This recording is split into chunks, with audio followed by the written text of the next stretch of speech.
My fiancée mocked my job at her company event. I ended the engagement right there in front of everyone.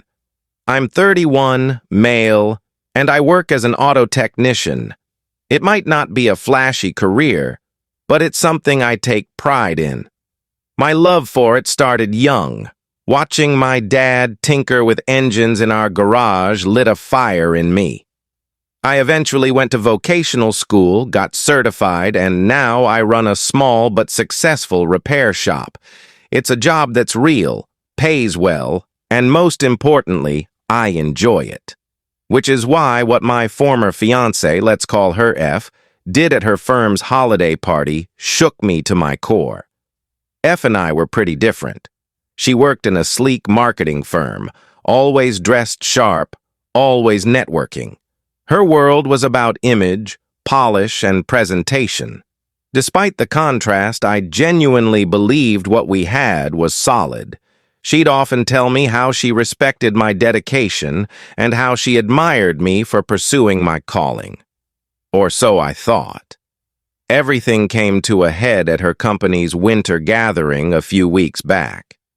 F had been excited for me to come along, saying it'd be a good opportunity for me to meet her co-workers and get a glimpse into her professional life.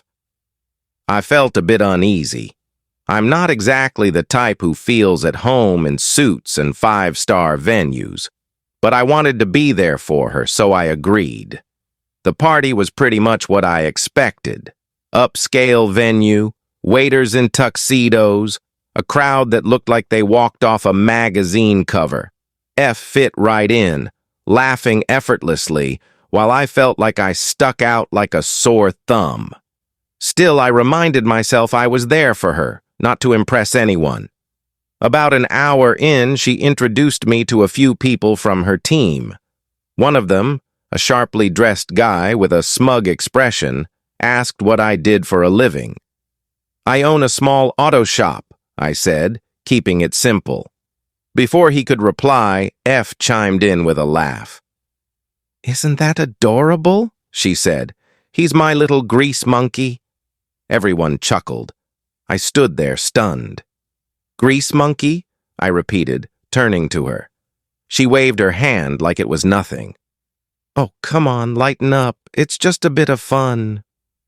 The group moved on, but I couldn't. It wasn't just the words. It was the dismissive tone, the way she reduced my profession to a punchline.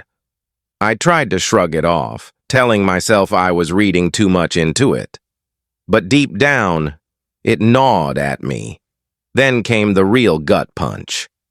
Later that evening, F stood to give a toast. She thanked her team for their efforts and then, out of nowhere, brought me into it. "And let's not forget my fiancé," she said with a big grin. "He's not exactly a boardroom kind of guy, but he sure knows his way around a toolbox. If your car ever dies on you, he's your man." Laughter erupted across the room. I felt like the spotlight had been thrown on me, not in admiration, but in ridicule. Dozens of faces turned toward me, smirking. Meanwhile, F looked so pleased with herself, like she'd just landed the perfect punchline. I locked eyes with her, silently pleading for an explanation. She didn't seem to notice, or worse, she didn't care. I stepped outside for air, needing space to think. The cold night was sharp, but it helped clear my mind. Her words kept echoing in my head, and I realized this wasn't an isolated moment. She'd made digs like this before, small jabs masked as jokes. This time, though, she'd done it in front of her whole office.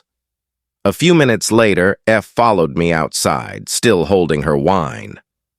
"There you are," she said cheerfully. "Why'd you disappear?" I turned to face her, trying to keep my cool. "Do you know how humiliating that was?" I asked. She blinked, caught off guard. "What are you talking about?" "The toast," I said. "You basically made me sound like your go-to mechanic." She chuckled. "Oh, come on. Everyone laughed. It was funny. I didn't find it funny, I said flatly. And it's not the first time you've belittled what I do. She folded her arms.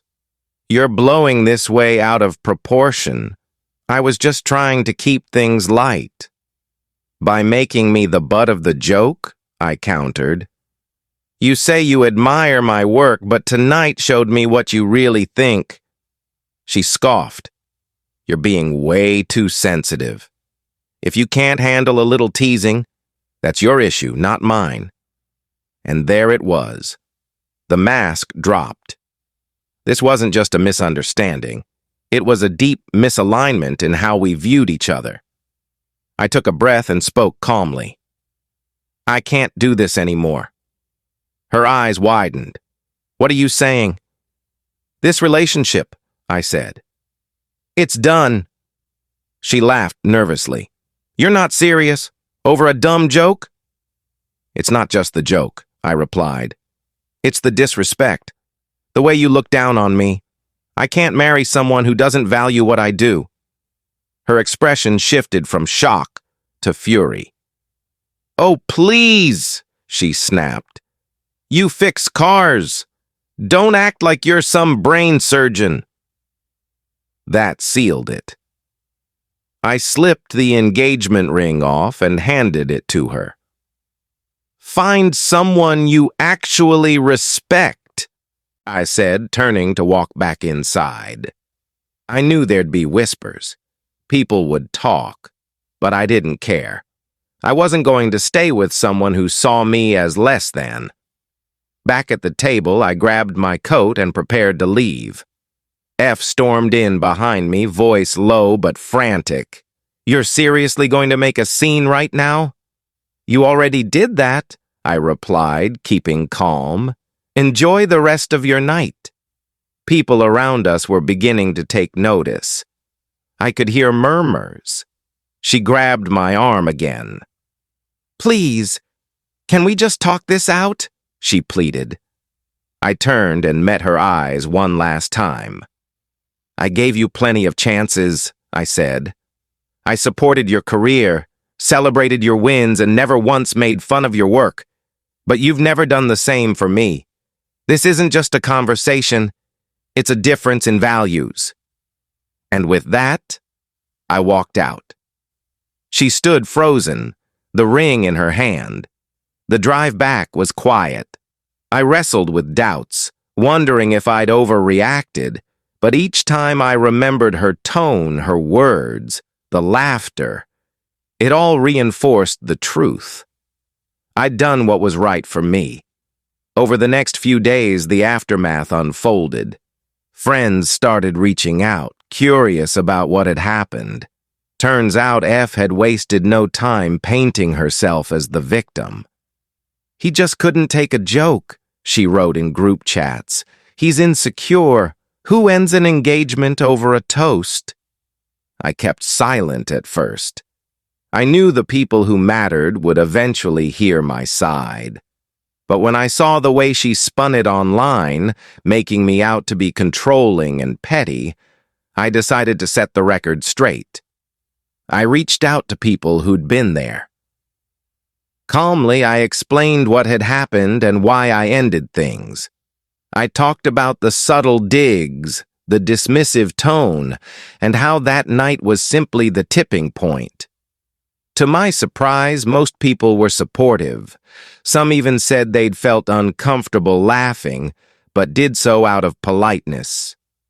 One of her co-workers messaged me privately. She always talked about you like she was settling, like you were safe. It stung, but it also made things clear. F never really appreciated me, and I wasn't going to let her control the story anymore. Eventually, her version began to crumble. The more people learned, the more they began to see who she really was. One mutual friend reached out after speaking to someone from her office. They said she once bragged that she settled for you because you'd be easy to control. That comment hit hard, but it was also the final validation I needed. Then, A twist I didn't see coming. I got a call from her boss. Word of what happened at the party had reached upper management. They were concerned about how she handled herself in a professional setting. I just confirmed what happened and left it at that. I later heard she didn't get the promotion she'd been eyeing. Actions have consequences. As for me, I poured my energy into my shop, took on more intricate repairs, upgraded my tools, and even started teaching on weekends. I rediscovered joy in what I do. I sold the engagement ring and used the cash to take a solo trip, my way of moving forward. Looking back, the toast wasn't the reason we broke up. It was the mirror that showed me how she truly saw me. I was never her equal, just someone to belittle when it made her feel bigger. Love isn't about mocking your partner. It's about respect, mutual support, and celebrating each other's strengths. If you're with someone who constantly makes you feel small, don't wait. Walk away. You deserve better. And if this story hit home for you, stick around. There are more stories like this one. Stories that remind you it's okay to stand up for yourself. My ex-fiancée mocked my job in front of her co-workers, so I ended our engagement. Here's what happened next. It's been a few months since that night at the office party, and a lot has changed. After the dust settled, I decided to put my energy into things that made me feel alive again. Ending that relationship was like taking off a weighted vest I didn't even realize I'd been carrying. What followed wasn't easy, but it was necessary. First, I moved out of the apartment we shared. She technically owned it, which made things awkward, but I'd contributed to the place in every way besides having my name on the deed. I packed up my tools, my clothes, and the few sentimental things I cared about. It took me less than 2 hours. She wasn't there when I left.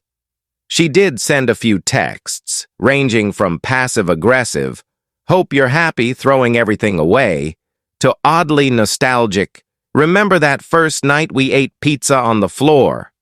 I didn't respond. What was there to say?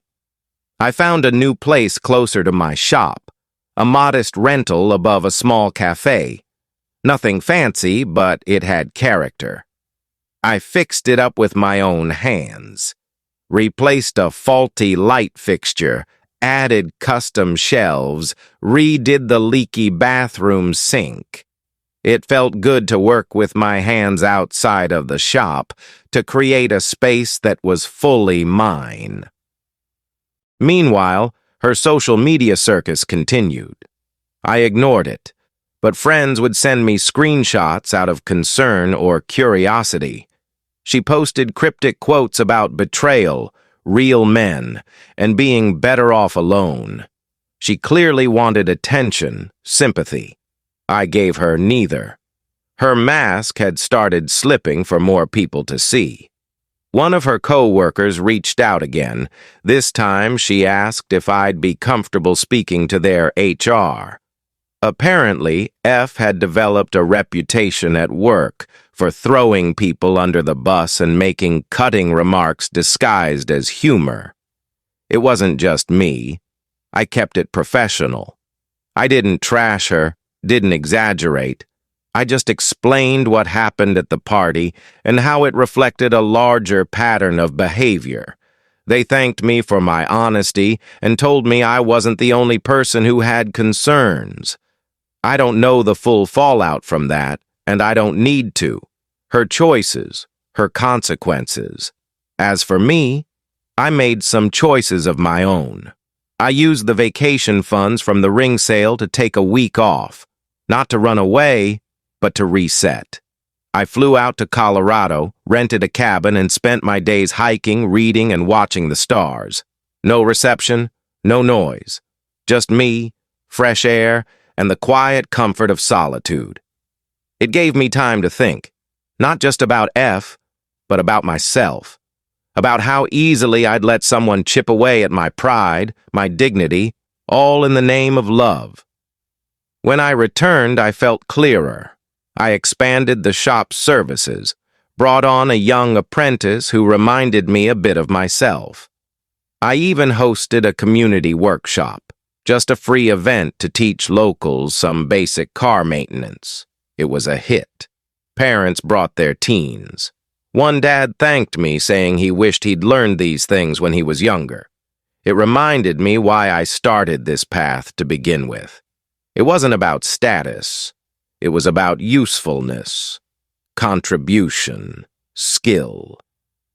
Then came something unexpected. A woman named Layla came by the shop one afternoon. She said she saw my flyer about the workshop and asked if I'd be doing another one soon. We got to talking. She was a high school teacher, sharp-witted, down to earth. When I mentioned I'd been through a breakup recently, she nodded and said, "Ah, so you're in your post-baggage era." We laughed. It wasn't a romantic moment. It wasn't supposed to be. But it was honest. And that felt rare. We've grabbed coffee a couple of times since. No pressure, no expectations. Just real conversations with someone who sees people, not titles. F, on the other hand, texted me out of the blue last week. She wrote, "I miss what we had. Maybe we could talk." I stared at the message for a while. I won't lie. Part of me wanted to reply, to close the loop, to have the last word. But I didn't need it. The last word was walking away. I left it on red. She doesn't get to take up space in my peace anymore. You see, leaving wasn't just about her mocking my job. It was about reclaiming my worth. I spent too long making myself small in a relationship where I should have been seen as an equal. And if someone can't value what you bring to the table, whether it's fixing engines or writing code or making art, they don't deserve a seat at it. So if you're reading this wondering whether you're overreacting, wondering whether that joke was really just a joke, this is your reminder. Your gut knows. Respect matters. Words matter. And so does the way someone talks about you when you're not in the room. Walk away from people who dim your light to make theirs shine brighter. Thank you for watching Story. Please subscribe and hit the notification bell for more real-life stories.